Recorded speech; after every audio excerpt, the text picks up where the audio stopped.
बिस्मिल्लाहिर्रहमानिर्रहीम। अस्सलाम वालेकुम नाज़रीन, आप देख रहे हैं द लास्ट आवर। मैं हूँ यासिर रशीद और मेरे साथ हैं सीनियर सहाफ़ी राना मोहम्मद अजीम साहब। नाज़रीन, आज मईशत के हवाले से एक अनोखी मंतिक सामने आई है। वज़ीर दिफ़ा का असम्बली फ्लोर पर खड़े होकर ये कहना था कि महंगाई होगी तो मुल्क चलेगा। उनका ये भी कहना थी कि इंडस्ट्री भी चलेगी और ज़राअत भी बढ़ेगी, और इसके साथ साथ उनका ये भी कहना था कि खैबर पख्तूनख्वा में मैं चैलेंज करता हूँ अपोजिशन लीडर कौमी असम्बली शहबाज शरीफ साहब को कि वो आएँ और कोई एक गरीब दिखा दें कि खैबर पख्तूनख्वा में कोई एक गरीब हो। तो ये इस वक्त जो मुआशी मंजरनामा है इस पर भी बात करेंगे। सियासी मंजरनामा जो है इस वक्त सिंध वफाक पे जो इल्ज़ामात लगा रहा है फ़ंड्स के हवाले से कि फ़ंड्स जो हमारे मद में आना थे NFC अवार्ड की मद में वो हम तक नहीं पहुंचे, लेकिन वफाक ये कहता है कि आपने अपना तरक्याती फंड्स भी पूरा खर्च नहीं किया, पहले उसका तो हिसाब दे दें। तो इस वक्त जो मुआशी और सियासी मंजरनामा बन चुका है इसमें यह खलीज कैसे कम होगी? ऑपोजिशन जो है वो अगर फायर करेगी तो क्या फायर निशाने पे लगेगा, अगर नहीं करेगी तो फ्रेंडली ऑपोजिशन कैसे होगी?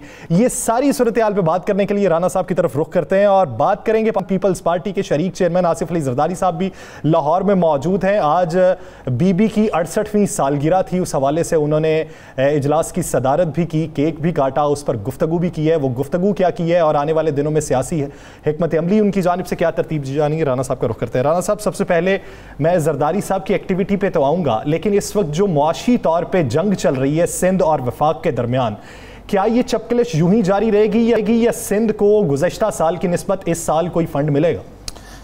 बिस्मिल्लाहिर्रहमानिर्रहीम। अस्सलातु वस्सलामु अलैका या सय्यदी या रसूल अल्लाह, अस्सलातु वस्सलामु अलैका या सय्यदी या हबीब अल्लाह। या सर, बिल्कुल मिलेगा सिंध को फ़ंड, क्यों नहीं मिलेगा? सिंध को फ़ंड भी मिलेगा। आप देखें, एक तरफ तो आज आपने परवेज़ खटक साहब की बड़ी दुआदार गुफ्तगू जो है वो सुनाई, तो ज़हन में रखिएगा कि एक दिन पहले गवर्नर सिंध ने एक लेटर लिखा था वज़ीर आला सिंध को, जिसमें उन्होंने कहा था कि आइए मिलकर सिंध की बेहतरी के लिए काम करते हैं, खासकर बारिशों का पानी। तो ये सारा एक नूरा कुश्ती है, और नूरा कुश्ती होती है, हर दौर में होती है। आप उस दौर को भी याद रखें जब आसिफ अली जरदारी साहब का गिरबान पकड़ने की बात शहबाज शरीफ करते थे, तो उस वक़्त पंजाब को बाकायदा फंड्स मिलते थे।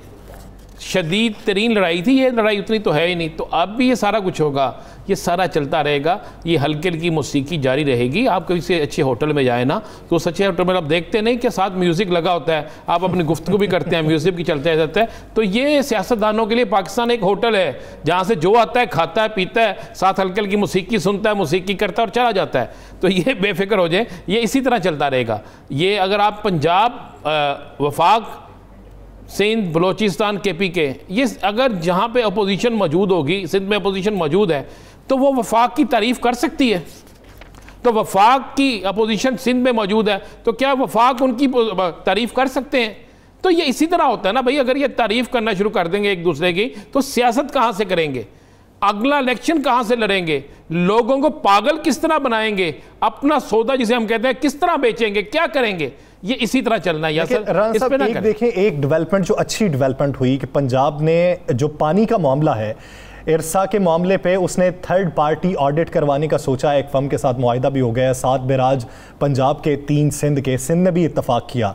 दूसरी जानिब अगर हम इलेक्ट्रिसिटी पॉलिसी देखें, 100 से ज़ायद इजलास हुए, तमाम के एतराज़ात भी दूर हो गए हैं। हर सूबे का जो एतराज़ था वो दूर होकर एक पॉलिसी तरतीब दे दी गई, अगले 10 साल वो चलेगी। तो क्या इसका जो हमें असर है वो इंतखाबी इस्लाहात में भी देखने को मिलेगा?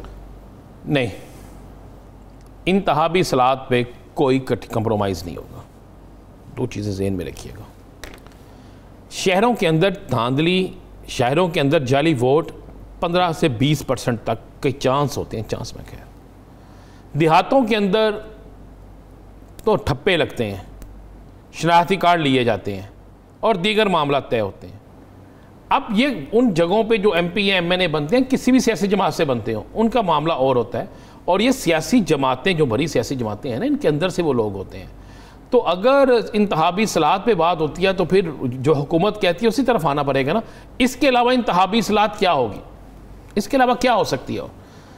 और जो कोई और है चीज़ है उसको शायद हुकूमती सतह पर ना माना जाए। तो इसलिए इंतहाबी सलाहत जिसमें इनका आपस का किसी का फ़ायदा और किसी का नुकसान है, उस पर कंप्रोमाइज़ नहीं होगा।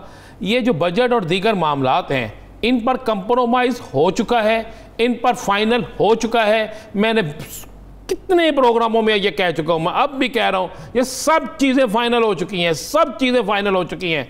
ये सिर्फ एक नूरा कुश्ती है, उसे चलने दे। बजट भी मंजूर होगा, बाकी मामला भी होंगे, लेकिन इंतहाबी इस्लाहत हो या दीगर मामला जो हैं उन पर कंप्रोमाइज़ नहीं होगा। राना साहब, जरदारी साहब के फिर लाहौर के डेरे पे बात कर लेते हैं कि जो लाहौर में उन्होंने डेरे डाले हुए हैं, आने वाले दिनों में वो किसी ग्रुप से क्या रवाबित में हैं, और अगर हैं तो उसका इफ़ेक्ट क्या देखने में आएगा? क्या दूसरी जानिब से माइल हो जाएंगे इनकी तरफ रब्त बढ़ाने के लिए या नहीं? देखें यासर, मैं आपको सुबह से चल रहा है कि आसफ अली जरदारी साहब के किस्से राब्ते, ये सारा चल रहा है। मैं आपको आज बड़ी कन्फर्म इतला दे रहा हूँ, 21 लोगों से, जहांगीर तरीन ग्रुप के 21 लोगों से राब्ते हुए हैं। 21 लोगों से 6 MNA हैं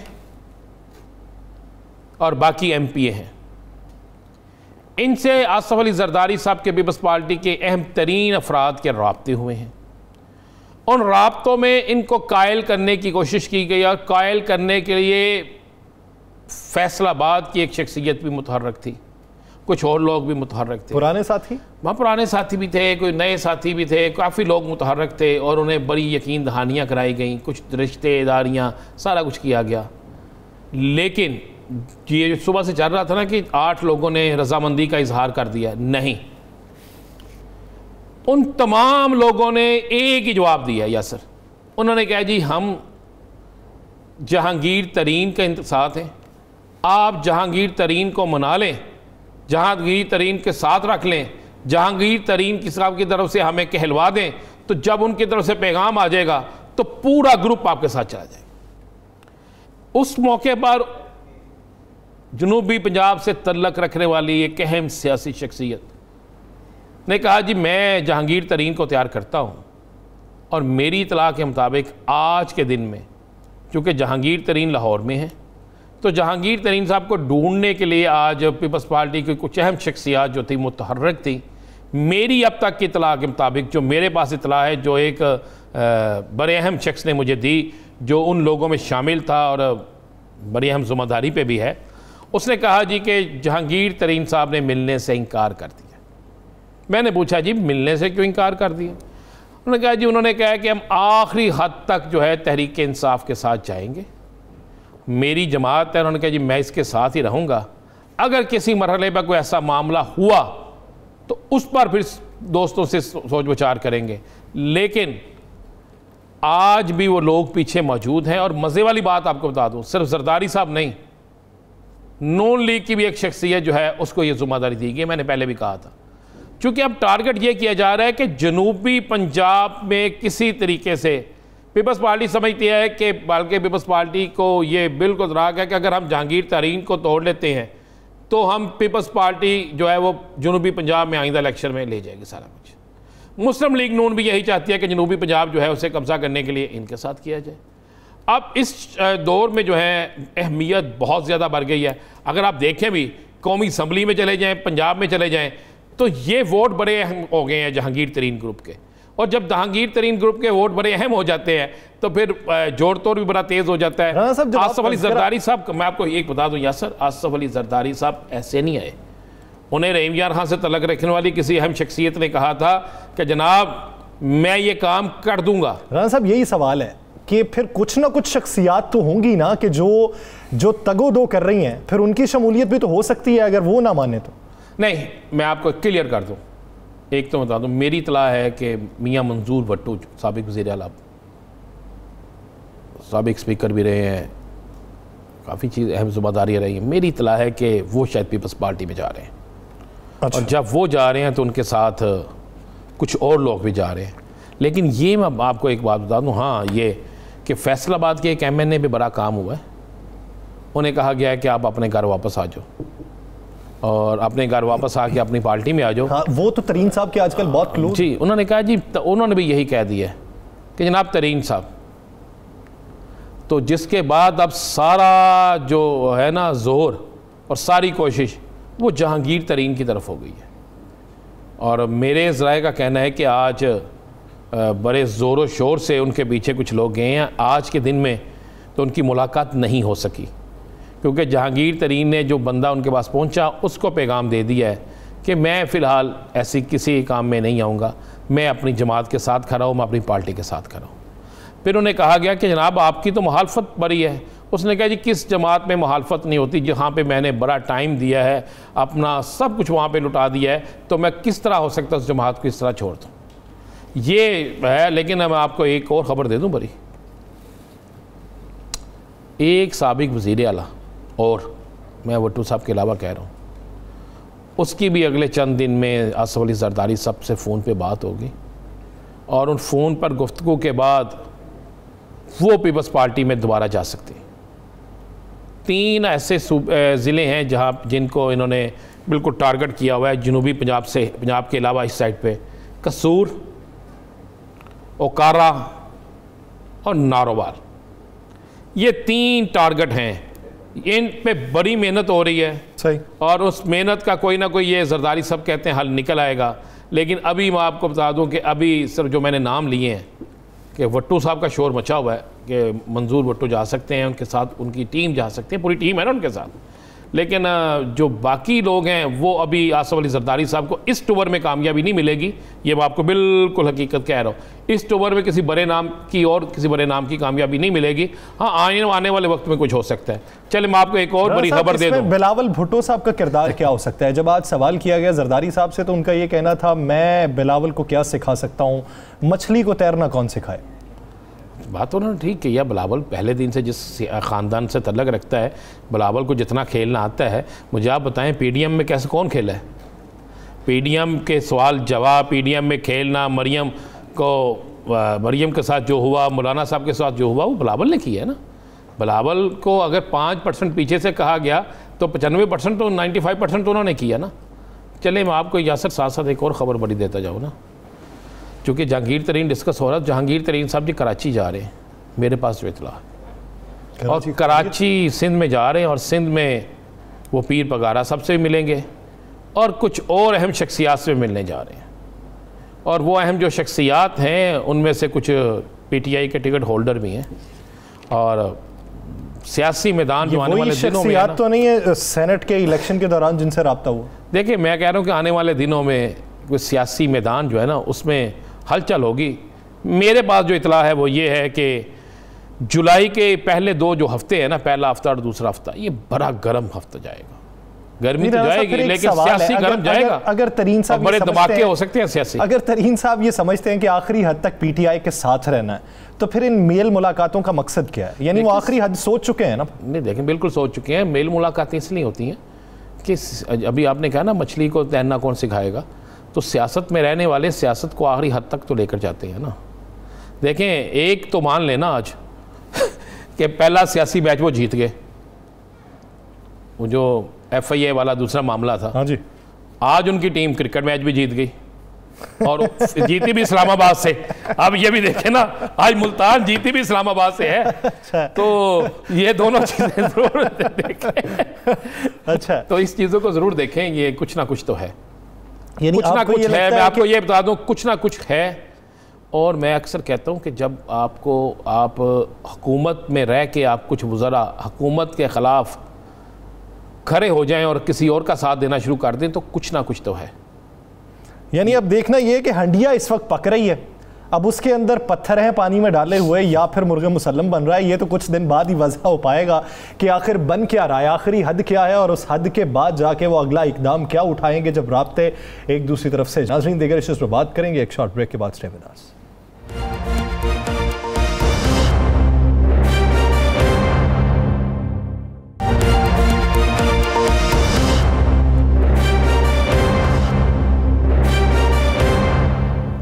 वेलकम बैक। नाज़रीन, आए रोज़ बजट के हवाले से इजलास, ये तूल पकड़ते इजलास और इसमें बहसो मुबाहिसा, एक दूसरे की कारकर्दगी के ऊपर सवालिया निशान लगाना, क्या आने वाले दिनों में सियासी मंजरनामा बिल्कुल वैसा ही रहेगा जैसा माजी में था और जैसा हालिया दिनों में देखने में आ रहा है, या फिर किसी जगह पे बाहमी इत्तफाक दिखाई दे सकता है जिस तरह आजकल इलेक्ट्रिसिटी पॉलिसी के हवाले से देखने में आया या इरसा के हवाले से देखने में आया, या फिर जो तहरीक जमा करवाई गई डिप्टी स्पीकर के हवाले हवाले से वो वापस लेने पर आया। तो आने वाले दिनों में अपोजिशन और हुकूमत के दरमियान ये जो जंग है, सिंध और वफाक के दरमियान जो महाज जारी है, ये कौन सा रुख इख्तियार करेगा? पूरे सियासी मंजरनामे में बात करने के लिए हमें सीनियर एंकर पर्सन और तजियाकार मुबशर लुकमान साहब ने। मुबशर साहब, बहुत शुक्रिया आपके वक्त का। मुबशर साहब, ऐसी सूरत हाल में कि जब सिंध की जानिब से फंड्स ना देने पर बातें की जा रही हैं, बिलावल भुट्टो साहब कहते हैं कि जो काम पीपल्स पार्टी ने सिंध में किया है वो कोई बुज़दार या इमरान नहीं कर सकते, तो आप क्या समझते हैं कि एक दूसरे की जानिब से जो सियासी हंगामा आराई जारी है, सही कौन है, झूठ कौन है, अवाम के दरमियान तकाबुल किस तरीके से होगा? बिस्मिल्लाहिर्रहमानिर्रहीम। पहले तो आपका और आपके चैनल का शुक्रिया कि आप लोगों ने मुझे मौका दिया। मैं आपको बताऊं भाईजान कि जब ऐसी कोई सूरत हाल होती है ना, तो सबसे पहले कत्ले आम जो है वो सच्चाई का होता है, और सच जो है ना वो पहला विक्टिम होता है। ना सिंध से सच बोला जा रहा है, ना पंजाब से सच बोला जा रहा है, ना वफाक से सच बोला जा रहा है, और यही आज का खरा सच है। और आपको मैं बताऊं कि अभी देखिए बजट अप्रूव नहीं हुआ, बजट अभी पास होना है, मेरा ख्याल है 24 तारीख को 25 तारीख को इन दिनों में पास होगा। लेकिन आटा आज 27 रुपए बढ़ चुका है। अभी ये अशाए खुर्दनोश के ऊपर आपका ये आलम है कि अभी बजट पास होने से पहले आटे की कीमत बढ़ चुकी है, और 27 रुपए, कोई छोटी मोटी अमाउंट नहीं मैं आपको बता रहा। अब इसी तरह बाकी चीज़ों के ऊपर आ जाए, और 8 दिन के बाद तजवीज़ है कि 15 रुपए लीटर पेट्रोल और डीजल की कीमत बढ़ा दी जाए। तो उसके बाद आपके अपने दफ्तर में जो लोग आने वाले हैं ना, वो हाथ उठा लेंगे, उनसे नहीं आया जाएगा जब उनकी वैगनों के किराए, उनकी मोटरसाइकिल की टंकियां खाली होंगी। बिल्कुल ऑलरेडी उनकी कमर टूट चुकी है, सबकी कमर टूट चुकी है। देखिए, सिंध हो, पंजाब हो, वफाक हो, KPK हो, बलूचिस्तान हो, आज़ाद कश्मीर हो, एक बात आप लोग समझ लें सारे, जो कौमें तारीख से नहीं सीखती ना, तारीख उनको बहुत बुरा सबक सिखाती है। हम जो है ना जिन बातों पे फ़ख्र करते हैं वो हमारे लिए लम्हा फ़िक्री हैं, फ़ख्र की बात नहीं। मैं अभी पूरा आप समझे मालाकंड डिवीज़न वगैरह पूरी फिर के आया हूँ, एक सड़क नहीं है, एक सड़क नहीं है जो आप कह सकते हैं बनी हुई है। लाहौर में एक सड़क नहीं है जिसकी मरम्मत हुई हुई है। कराची में तो खैर लगता है सारे कदीमा की सड़कें हैं, वहाँ कोई सड़क कहीं कहीं है और बाकी खड्डे ही खड्डे हैं। तो हर आपने मुल्क के बखिए उधेड़ दिए हैं हर जगह। ये मैं वो बातें बता रहा हूँ जो हर आदमी वेरीफाई कर सकता है। मैं कोई ऐसी बात नहीं कर रहा कि जी फलां की रिपोर्ट में ये आया और फलां के इन्वेस्टिगेशन में ये आया, ये सर्वे में ये आया। मैं वो बातें बता रहा हूँ जो नज़र आती हैं इंसान को। अब आप देखें कि सोवियत यूनियन का हाल देख लें कि जब वो टूटा था तो माशी हालात उनके कितने ख़राब होना शुरू हुए थे, और जो है वो जोक बन गया था कि जी 5000 रूबल लेके जाओ तो एक डबल रोटी मिलती है। तो वो क्रम्बल कर गए और वो टूट गए। और आज जब महंगाई इतना सर चढ़ के बोल रही है तो परवेज़ खटक साहब कह रहे हैं कि महंगाई के बगैर तरक्की नहीं होनी। फिर वो कहते हैं कि गाड़ियां हर तरफ हैं, आलीशान बंगले हैं, गुर्बत कहाँ है। तो यार ये तो अब लम्हा फिक्री है ना कि अगर आपके हुक्मरान जो हैं वो नाबीना हो चुके हैं, उनको नज़र नहीं आ रही गुर्बत, उनको लोगों की मुफलिसी नज़र नहीं आ रही। या तो एजेंडा ये है कि सारे गरीबों को ख़त्म कर दें, हम उनको मार दें ताकि मुल्क बिल्कुल खुशहाल हो जाए, सिर्फ अमीर अमीर हों, उनकी बड़ी बड़ी ज़मीनें हों, बड़ी बड़ी जायदादें हों। या तो हम ये कर रहे हैं, लेकिन अगर ऐसा नहीं करना तो बहुत, और हमारी अपोजिशन हो या हमारी हुकूमत हो, अब इज्जत किसी की महफूज ही नहीं है। कोई टीवी चैनल। बशर साहब, ये तो सियासी हाल बिल्कुल आप दुरुस्त कह रहे हैं। आने वाले दिनों में आप क्या देख रहे हैं? मरियम अचानक खामोश बैठी है, मियाँ नवाज शरीफ भी खामोश हैं। क्या कोई मामला चल रहे हैं, कोई मामला चलेंगे, क्या इनके इम्कानात हैं? किस तरफ जा रही है सियासत? देखिए, असल में बात यह है कि सियासत एक तरफ जा रही है कि इमरान खान साहब चाहते हैं सियासी शहादत हो जाए, किसी तरह उनकी हुकूमत उल्टा दें तो वो जो है ज़्यादा वोट बैंक लेके वापस आएंगे। ऑपोजिशन जो है वो अब चाह रही है कि ऐसे ना हो।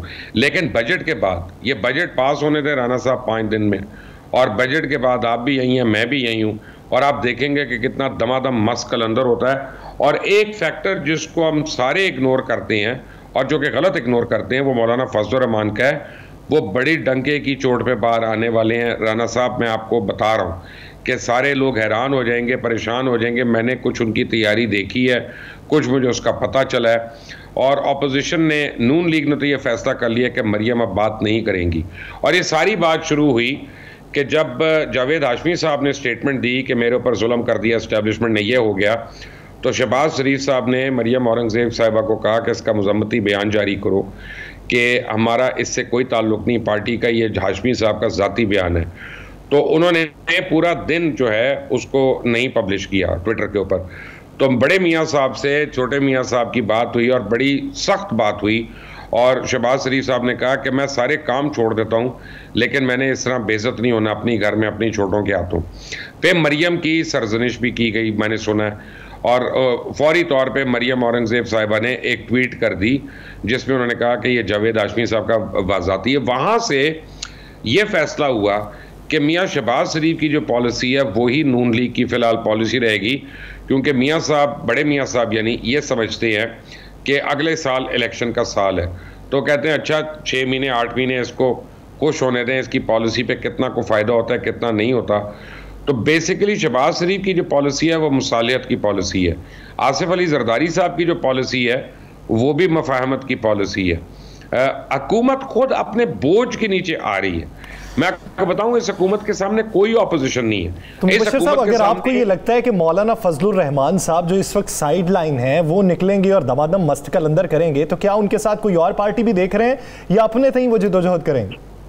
मेरा ख्याल है कि इस बारी जो उन्होंने अपने करीबी हल्के में लोगों को बात की है कि हमें सारे मिलेंगे, लेकिन हम अकेले करने को तैयार होना चाहिए, क्योंकि अगर हम अकेले नहीं कर सकते तो हमारे साथ कोई नहीं मिलेगा। जब हमें देखेंगे, हमें तादाद में देखेंगे तो फिर सारे हमारे साथ मिलेंगे। ये उनका ख्याल है। मेरा ख्याल है कि नून लीग उनके साथ मिल जाएगी, शायद 1-2 कौम परस्त जमातें उनके साथ मिल जाएं, लेकिन यह है कि पीपल्स पार्टी नहीं मिलेगी। I will be very surprise. Peoples Party के पास हुकूमत है, खोने को वो नहीं खोना चाहते। लेकिन अब आप देखें कि आगे बतदरीज आज़ाद कश्मीर के इलेक्शन आने वाले हैं, उससे पहले अभी ये सारा कुछ होना है। तो ये जुलाई का महीना जो है ना भाईजान, ये बहुत खौफनाक महीना है हुकूमत के लिए। और एक बात मैं जो बार बार कह रहा हूँ, आप मेरी बात लिख लें, पाकिस्तान तहरीक इंसाफ के अंदर 2 धड़े हैं। एक धड़ा 30 अक्टूबर से पहले वाली तहरीक इंसाफ है और एक धड़ा 30 अक्टूबर के बाद वाली तहरीक इंसाफ है। And they do not see eye to eye with each other. और इनके इख्तलाफात जो है वो इतने शदीद हो गए हैं कि वो हर किस्म के लोगों से आइडेंटिफाई कर लेते हैं, एक दूसरे से नहीं कर रहे। मुबश्शिर साहब, एक ये भी अफवाहें चल रही हैं या हकीकत है कि कुछ अरसे बाद, जैसे ये बिल्कुल मैं भी ये कह रहा हूँ कि जुलाई का पहला जो 2 हफ्ते हैं वो बड़े खौफनाक, बड़े सियासी धमाके होंगे। कहा जा रहा है कि दिसंबर में इसहाक डार पहले पाकिस्तान आएंगे और कुछ अरसा वो अपने मुकदमात का सामना करेंगे, और उसके बाद उनकी अगर वो क्लीनेस हो जाती है, उनकी वो ठीक हो जाते हैं मामला, तो फिर बाकी जो लोग हैं उनकी बारी आना शुरू होगी।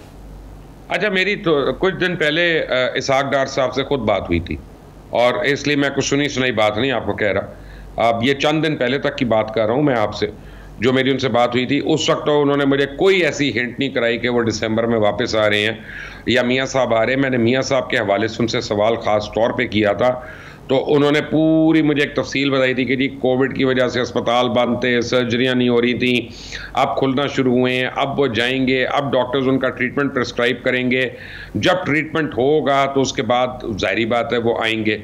अपने आने ना आने का उन्होंने कोई जिक्र नहीं मुझसे किया, तो मुझे इस अफवाह में ज़रा कोई दम कम लगता है। अच्छा मुबश्शिर साहब, आप क्या समझते हैं, पाकिस्तान पीपल्स पार्टी का पंजाब में क्या रिवाइवल हो सकता है, और अगर हुआ तो कितने %? देखिए, पाकिस्तान पीपल्स पार्टी जो है बड़ा फूंक फूंक के पंजाब में कदम रख रही है, और आपको मैं ब्रेकिंग न्यूज़ दे रहा हूँ कि पीटीआई के काफ़ी लोगों ने पीपल्स पार्टी से राब्ते करने शुरू कर दिए हैं, to be on the good side, क्योंकि उनका ख्याल है कि स्पेशली साउथ पंजाब में पाकिस्तान पीपल्स पार्टी जो है उसका रिवाइवल हो सकता है। पाकिस्तान पीपल्स पार्टी के अंदर भी एक आप समझें कि ईगोस कह लें, अना कह लें, उसकी तकरार है, जिसकी वजह से ये नहीं हो रहा। जब आसफा भुट्टो जरदारी ने एंट्री दी थी मुल्तान में, तो उनकी बड़ी पजीराई हुई थी और बड़ी तारीफ हुई थी, और उसके बाद उनके भाई ने उनको दोबारा एंट्री नहीं करने दी पॉलिटिकल स्टेज पे किसी भी जगह कि अब इसका जो भी मतलब है वो होगा, मुझे नहीं पता, लेकिन मुझे ये लगता है कि अगर आसफा भुट्टो जरदारी होंगी साउथ पंजाब में तो काफ़ी इंपॉर्टेंट रोल प्ले हो सकता है पंजाब के अंदर।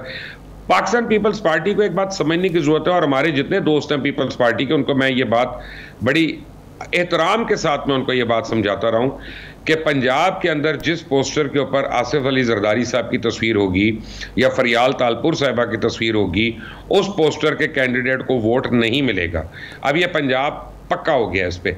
अगर तो सिर्फ बिलावल हो, बेनज़ीर भुट्टो हो, आसवाली भुट्टो जरदारी हो, तो फिर तो यकीनी तौर पे उनको उम्मीद है, लेकिन बाकी दो नामों के ऊपर उम्मीद नहीं है। बाकी दो नामों के ऊपर उम्मीद नहीं है। पाकिस्तान पीपल्स पार्टी बड़ा फूंक फूंक कर कदम रख रही है और आने वाले दिनों में मौलाना फजलुर रहमान की जानिब से सियासी हंगामा आराई हो सकती है और दमादम मस्त कलंदर भी हो सकता है जो इस वक्त साइड लाइन पे। बहुत शुक्रिया मुबशर लुकमान साहब इस अपना वक्त देने के लिए। नाज़रीन देख रहे बात करेंगे एक शॉर्ट ब्रेक के बाद। Stay with us.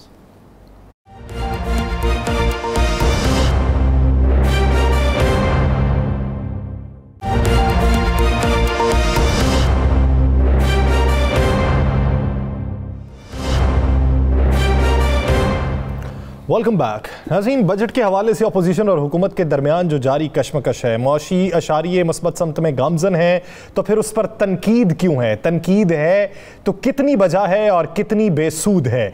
आने वाले दिनों में बजट अगर पास होता है तो रिलीफ कितना मिलेगा? सियासी मंजरनामा जो है अगर वो तल्ख होता है तो वो किसकी तरफ से हो सकता है? अगर अफहाम तफहीम होती है तो एक कदम कौन आगे बढ़ा सकता है? इस पूरे मंजरनामे में बात करने के लिए हमें ज्वाइन किया है वज़ीर ममलिकत बरात फ़ारूक हबीब साहब ने। फ़ारूक साहब बहुत शुक्रिया आपके वक्त का। फ़ारूक हबीब साहब, एक तरफ वज़ीर ख़जाना जब तकरीर करते हैं बजट के हवाले से, पहली अपनी तकरीर करते हैं तो वो कहते हैं कि हम इसमें डायरेक्टली महंगाई को टारगेट करेंगे, आम आवाम को रिलीफ देंगे। दूसरी जानिब आज हमारे वज़ीर दिफा ये कहते हैं कि महंगाई होगी तो मुल्क चलेगा, इंडस्ट्री चलेगी, ज़राअत बढ़ेगी। हम माने तो किसकी बात माने? क्या महंगाई बरकरार यूं ही रहेगी या महंगाई को टारगेट किया जा रहा? देखें, बात यह है कि बेशुमार पहलू हैं जिनके ऊपर बात हो सकती है। कुछ चीज़ें ऐसी हैं जो कि आपकी डायरेक्टली रिलेटेड हैं आपकी खाने पीने की अशिया के हवाले से। जिस तरह आज वज़ीर ख़जाना ने ये बात की कि पाकिस्तान जो है वो नेशनल फूड सिक्योरिटी के हवाले से इसके ऊपर हमारा काम ही नहीं किया गया। हम दुनिया के लिए जो है वो ब्रेड बास्केट बन सकते हैं। यहाँ पर बाज़ चीज़ें ऐसी हैं जो हमारी अपनी आबादी के लिए शॉर्ट हो जाती हैं क्योंकि हमने ज़राअत के ऊपर इन्वेस्ट नहीं किया पिछली हुकूमतों ने, और ख़ास तौर के ऊपर पिछले 30 साल के अंदर कोई इन्वेस्टमेंट नहीं हुई।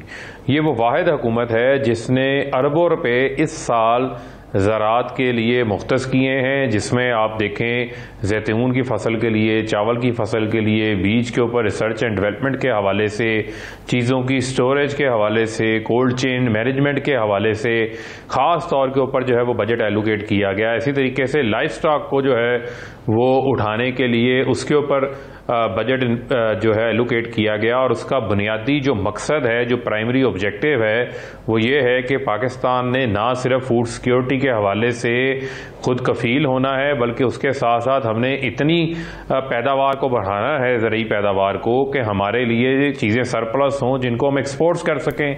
जब हमारे पास डिमांड एंड सप्लाई के दरमियान एक तवाज़ुन होगा तो ऑटोमेटिकली जो लोकल चीज़ें हैं उनकी कीमतों में कमी आएगी। कुछ चीज़ें ऐसी हैं जो खुर्दनी तेल है, आपकी 70% दालें इंपोर्ट होती हैं, खुर्दनी तेल आपका इंपोर्ट होता है, उसका इंटरनेशनल मार्केट की प्राइसेस से ताल्लुक़ है। और अगर आप यूनाइटेड नेशन की वर्ल्ड फूड और एग्रीकल्चर ऑर्गेनाइजेशन की रिपोर्ट उठाएं तो पिछले 10 साल के अंदर जो है वो तारीख की सबसे ज़्यादा महंगाई पूरी दुनिया के अंदर हुई है, जो इंडेक्स 40% के ऊपर पहुंच गया। सिर्फ खुर्दनी तेल की कीमत के अंदर 124% इजाफा हुआ है। उसके अलावा बेशुमार आप मकई देख लें, सीरियल्स देख लें, शुगर केन देख लें, तब तमाम चीज़ों के अंदर इंटरनेशनली इजाफा हुआ जिसका इम्पैक्ट पाकिस्तान के ऊपर भी आता है, लेकिन हमने उतना इम्पैक्ट नहीं आने दिया। तेल पेट्रोल की कीमतें 34 बैरल से 70 बैरल के ऊपर पहुंच गई, लेकिन पाकिस्तान ने उसका बोझ जो है वो अपनी आवाम के ऊपर उस तरह पास ऑन नहीं किया जिस तरह हमारे इर्द गिर्द खित्ते के अंदर, आप भारत देख लें, बांग्लादेश देख लें, वहां पर आज भी पाकिस्तान से ज्यादा पेट्रोल जो है वो महंगा है। यहाँ पर महंगाई कंट्रोल होगी? देखें, यकीनन इसके ऊपर मैं समझता हूं कि हुकूमत ने इसको काबू पाने के लिए इक़दामात लिए हैं। आप सिंपल ये देखें कि बिजली है, बिजली का जो बिल है वो टेक और पे के ऊपर इन्होंने कॉन्ट्रैक्ट्स किए। आज उमर अयूब साहब ने भी उस हवाले से अपनी तकरीर की बजट के अंदर कि महंगे बिजली घर लगाए, सिर्फ 2023 तक बिजली आप लें ना लें, कारखाना चले ना चले, कैपेसिटी पेमेंट्स की मद में 1500 अरब रुपया हमने अदा करना है। ये वही हुकूमत है जिसने IPPs के साथ निगोसिएशन की, 770 अरब रुपया हमने निगोसिएशन करके 50 IPPs से कौम का बचाया है, जिससे मैं समझता हूं कि अब आप डैम्स देखें, वज़ीर आज़म साहब खुद सरपरस्ती कर रहे हैं डैम्स के हवाले से। भी हालिया दिनों में उन्होंने धासू डैम का दौरा किया, सिर्फ धासू डैम से आपकी जो है वो 4000 से ज़ायद मेगावाट बिजली जो है वो बनेगी। इसी तरह 4500 मेगावाट दियामीर भाषा डैम से बननी है, 800 मेगावाट हमारी मोमन डैम से बननी है। तो ना सिर्फ बिजली बनेगी बल्कि सस्ती बिजली बनेगी, उसके साथ साथ क्लीन एनर्जी होगी। वैसे ही आवाम तक उसके समरात पहुंचे हैं। लेकिन आप ये देखें कि अभी बजट के बारे में तकारीर जारी हैं, अभी वो पास नहीं हुआ, लेकिन आप ये देखें कि उसका इम्पैक्ट पड़ना शुरू हो गया। गंदम के आटे के रेट में इजाफा हुआ, जो चोकर पे आपने टैक्स लगाना है वो इंप्लीमेंटेशन से पहले ही लग चुका है, वो अपने तई फ्लोर मिल्स वो कैरी कर रही हैं। दूसरी जानिब हुकूमत 1800 पे अगर गंदम उठाती है तो फ्लोर मिल्स कहती हैं हमें तो 21-2200 में मिली है। तो ये जो मार्केट में एतदाल पसंदी है वो किस तरीके से आएगी जो पिछले 2.5 सालों में ना आ सकी? देखें, बात यह है कि अगर गंदम की स्पोर्ट प्राइस हमने बढ़ाई है 1300 से 1800 की है, तो किसान की जेब में 500 अरब रुपया इजाफी गया है। पूरी चीज़ को समझना चाहिए। और किसान आपका आबादी का 70% है और आपकी आबादी 50% आबादी की जो लेबर है वो एग्रीकल्चर के साथ मुंसलिक है, जो हमारे मज़ारे हैं, खेतों में, खलियानों में जो है वो काम करते हैं। जब किसान की जेब में टोटल 1100 अरब रुपया इस वक्त उनकी फसलों की मद में इजाफी उनको मिला है, सिर्फ शुगर केन के अंदर 100 अरब रुपया जो है उनको इजाफी मिला है, तो वो पैसा जब किसान की जेब में आएगा, उसके साथ मुंसलिक लेबर की जेब में आएगा, तो पैसा खर्च करता है। यही वजह है कि ट्रैक्टर्स की सेल में रिकॉर्ड इजाफा हो रहा है, गाड़ियों की सेल में रिकॉर्ड इजाफा हो रहा है, आपकी मोटरसाइकिलों की सेल में रिकॉर्ड इजाफा हुआ। तरसीलात ज़र 11 माह में 27 अरब डॉलर आया है, जो अगर उसको आप 155 से तकसीम दें तो तकरीबन 4500 अरब रुपया बनता है। और उसमें से 90% वो लोग हैं जिन्होंने $500 से या $500 से कम पैसे भेजे हैं। तो इसका मतलब ये है कि आम ओवरसीज पाकिस्तानी वो पैसा भेज रहा है, तो वो पैसा भी उनके प्यारों के हाथों में आ रहा है, पाकिस्तान में वो खर्च कर रहे हैं। इसी तरह जो हमारा पर कैपिटा इनकम है वो 1,96,000 से 2,46,000 पे गई है। तो अगर महंगाई बढ़ी है तो उसके साथ साथ कुव्वते खरीद में भी इजाफा हुआ है। अगर आप कंस्ट्रक्शन से मुंसलिक मजदूर के पास चले जाएं, कारपेंटर के पास चले जाएं, आप रंग करने वाले के पास चले जाएं, जो मेसन है, जो मिस्त्री बिल्डिंग बनाता है, उनकी मजदूरी और उनकी डेली दिहाड़ी के अंदर भी जो है वो 100% इजाफा हुआ है। पावर लूम के साथ मुंसलिक जो मजदूर है उसकी भी तनख्वाह के अंदर, लेकिन आम आदमी तक इसका समर पहुंचना चाहिए। फिर हबीब साहब जरा सियासत पे आ जाते हैं। एक तो ये बता दें कि बजट कब तक मंजूर करवा रहे हैं और क्या ये बजट बासानी मंजूर करवा लेंगे, और दूसरा ये वोटिंग, हमारा इंतहाबी अमल, हमारा इंतहाबी जो मामलात हैं उस पर आपकी जमात के अंदर से कहा जा रहा है कि इलेक्शन कमीशन जो है, चीफ इलेक्शन कमीशन, ये भी पार्टी बने हुए हैं और नोटिस आपको जारी कर रहे हैं, आपको बुलाया जा रहा है, आपसे जवाब तलबी की जा रही है। तो ये सारे सियासी हालात किस तरफ जा रहे हैं? देखें, बात यह है, जहां तक रही बात आपकी ये इलेक्शन कमीशन के हवाले से, तो देखें बात यह है कि इलेक्शन कमीशन एक आइनी अदारा है, आइनी अदारे की हैसियत को हम तस्लीम करते हैं, लेकिन कानून साजी के हवाले से पार्लियामेंट सुप्रीम है। पार्लियामेंट ने कानून साजी करनी है और पार्लियामेंट के बनाए गए कानून के एक्ट ऑफ पार्लियामेंट के तहत इलेक्शन कमीशन ने जो है वो इंतखाबात करवाने हैं। और कौन सी कानून साजी जो है वो आइन के साथ हुई है, आइन के मुतकाजी है, उसका फैसला जो है वो पाकिस्तान की आला अदलिया ने करना है। लिहाजा और किसी इदारे को किसी इंटरप्रिटेशन की कोई इजाज़त नहीं है। तो पहले वो प्रेस रिलीज जारी की, उसके बाद उन्होंने ऑफिशियल करस्पॉन्डेंस की। अब ऑफिशियल करस्पॉन्डेंस की है उसको हम देख लेते हैं। बिल पार्लियामेंट की जो सेनेट की स्टैंडिंग कमेटी है उसके अंदर मौजूद है। जो अपोजिशन है इन्होंने इतनी एपीसीज की हैं कि सारी एपीसीज नाकाम हुई।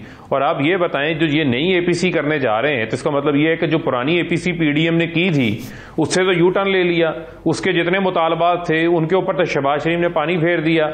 तो लिहाजा ये भी देखना पड़ेगा कि ये एपीसी वाले जब हम इनको कह रहे थे कि पार्लियामेंट के अंदर आए, कौमी असम्बली में आकर इलेक्ट्रॉनिक वोटिंग, ओवरसीज पाकिस्तानियों को वोट देने के हवाले से आकर आप हमारे साथ एंगेज करें, हम एंगेज करने को तैयार थे। फखर हमाम की सरबराही में कमेटी बनाई गई, उसके साथ इन्होंने मिलने से इनकार कर दिया। स्पीकर साहब ने इनके साथ मुतअद्दिद बार राब्ता किया, इन्होंने उनके साथ मुलाकात नहीं की। इन्होंने कहा हम आपके साथ बात ही नहीं करेंगे।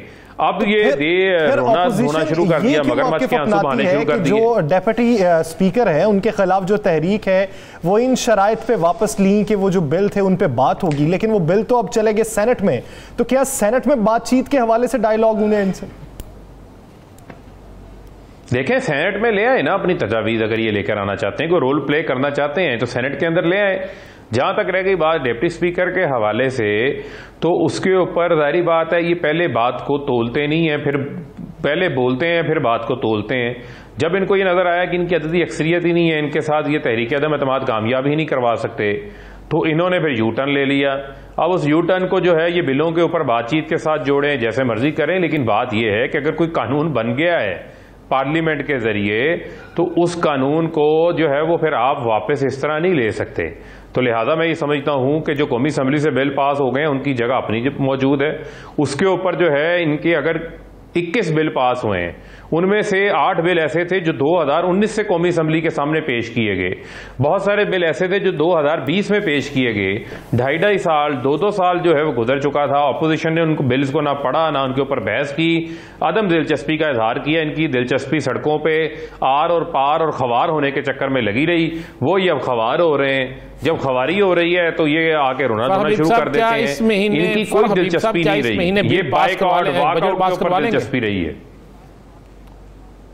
बजट बिल्कुल पास होगा, बजट भारी अक्सरियत के साथ पास होगा, और ऑपोजिशन के पास बजट को रोकने के लिए इनके पास ना कोई तादाद है, ना इनके पास कोई जो है मॉरल ग्राउंड है। ये बजट पाकिस्तान की आवाम ने कबूल कर लिया है, और आइंदा आने वाला जो हफ्ता अभी, क्योंकि बजट के ऊपर डिबेट चल रही है, ये पूरा हफ्ता जो है वो डिबेट चलेगी, और 30 जून से पहले पहले बजट पास हो जाएगा। 30 जून से पहले पहले बजट पास हो जाएगा। बजट आवाम ने कबूल कर लिया है। ऑपोजिशन को बड़े मार्जिन के साथ आप साइड पर रखते हुए ये बजट पास कर सकते हैं। बहुत शुक्रिया फारूक हबीब साहब ऐसा वक्त देने के लिए। नाज़रीन, दीगर इश्यूज पर बात करेंगे एक शॉर्ट ब्रेक के बाद। Stay with us.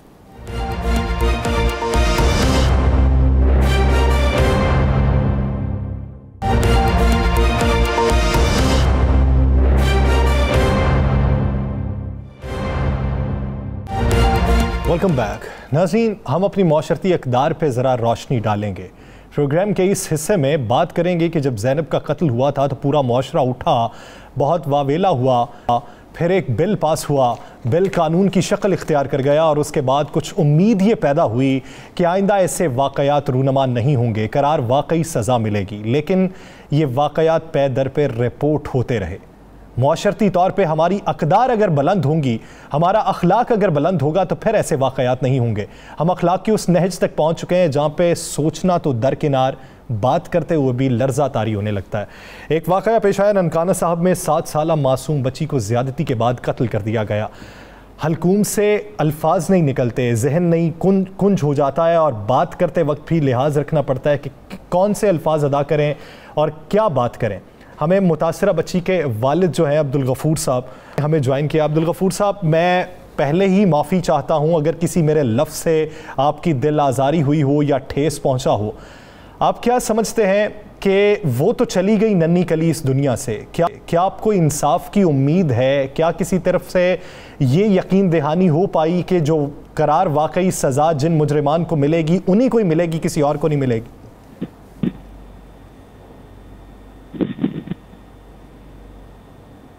जी गफूर साहब,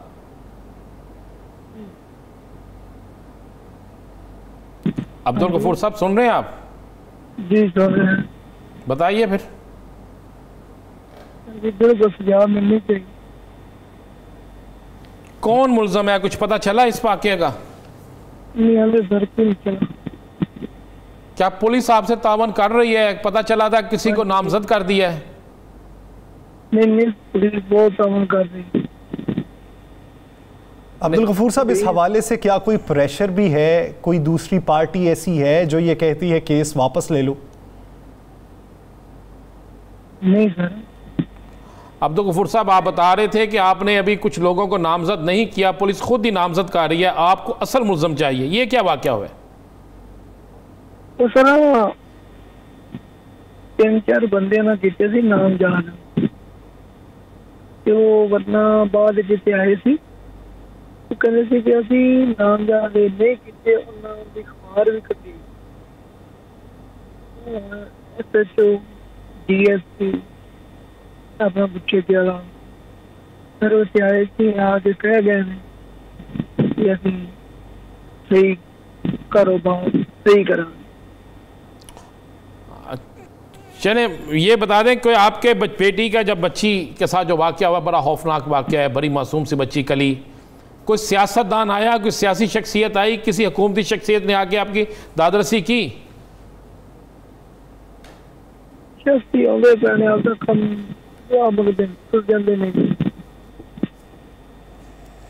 दादरसी नहीं हो पाई। ऐसा शख्स कि जिसकी एक बेटी दरिंदगी का शिकार हो गई हो, उसके पास अल्फाज क्या होंगे? दर्द को भी हम समझने से कासिर हैं, उस तकलीफ़ का इदराक हमें नहीं है, जिस शख्स पे बीतती है उसे ज़्यादा अंदाज़ा हो सकता है। बहुत शुक्रिया अब्दुल गफूर साहब, इस उम्मीद के साथ कि जो मुजरिमान हैं वो किरदार तक पहुँचें और आइंदा किसी ऐसी मासूम कली पर वो अपना हाथ ना बढ़ा सकें। अगर हाथ बढ़े तो वो हाथ काट दिया जाए, आंख उठे तो वो फोड़ दी जाए। राना साहब, पे दर पे ऐसे वाक़यात का रिपोर्ट होना, कौन से अल्फाज होंगे? हम भी माओ बहनों बच्चियों वाले हैं, वो अल्फाज नहीं है हमारे पास कि उस पर बहस कर सकें, लेकिन हम अपनी अखलाकी अक़दार पे तो बात कर सकते हैं। बिल्कुल कर सकते हैं। यासर देखें, ये जो साने हुआ है ये लाहौर से कोई बहुत दूर नहीं है, 90 किलोमीटर दूर ननकाना के एक देहात में ये वाक़या होता है। बिल्कुल मासूम बच्ची घर से बाहर जाती है, नहीं मिलती, जब इसकी लाश मिलती है तो उसकी जो हालत होती है, पोस्टमार्टम रिपोर्ट में उसके साथ ज़्यादती वाक़या हो जाती है। आ गया, FIR दर्ज हो गई है, कोई शख्स नहीं चीखा, किसी ने वहाँ पे जाके ये नहीं कहना गवारा किया कि इस मासूम ख़ानदान से इज़हार यकजहती करें, इनको इंसाफ दिलाएं, इनको कोई इंसाफ मिल सके। ये गुलाम फातिमा की बच्ची जो है ना, इसके साथ ज़ैनब से भी ज़्यादा बुरा हुआ है, लेकिन क्या किसी जगह आया? कोई NGO बोली, कोई सियासतदान गया, किसी ने जाके इनकी दादरसी की, किसी ने जाके कहा कि इनको इंसाफ मिले? ये बच्ची का वालिद अब्दुल गफूर से मेरी बात हुई, इसने रोना शुरू कर दिया। इसने कहा मैं क्या बयान करूं, पुलिस 4 लोगों को नामजद करके ले आई है, वो तो मेरे मुल्ज़म ही नहीं है, पुलिस ज़ाती अपनी सारा कुछ कर रही है। तो यासर, जिस मुल्क के अंदर मासूम बच्ची, इस मासूम कली को कुचल दिया गया, बिल बनाइए, कानून पास कीजिए, लेकिन अमल दरामद भी करवाइए, अखलाकी अक़दार को भी बुलंद कीजिए और मुहज़्ज़ब मुआशरा होने का दूध दीजिए, वगरना ऐसी बेशुमार कलियां मसलती रहेंगी और हमें बरोज़े महशर उनके हाथों अपना गिरबान पकड़वाना होगा। उस दिन से बचिए। नाज़रीन, द लास्ट आवर से मुझे और राना अज़ीम साहब को दीजिए इजाज़त। अल्लाह निगहबान।